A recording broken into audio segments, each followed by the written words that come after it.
Lahore high court نے نظر بندی کے قانون کے خلاف دائر درخواست پر فیصلہ محفوظ کر لیا۔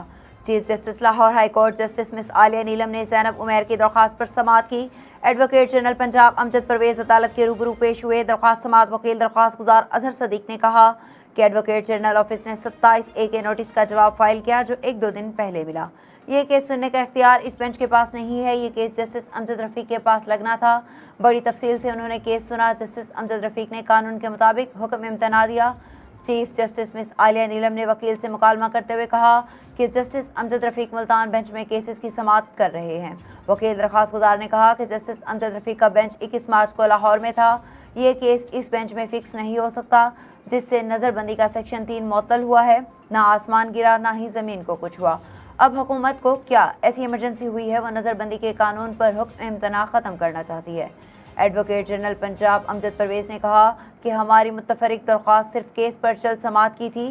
اس قانون کے حوالے سے سپریم کورٹ کے فیصلے موجود ہیں۔ وکیل اظہر صدیق بولے کہ یہ تمام دلائل اور سپریم کورٹ کے فیصلے جسٹس امجد رفیق سن چکے ہیں۔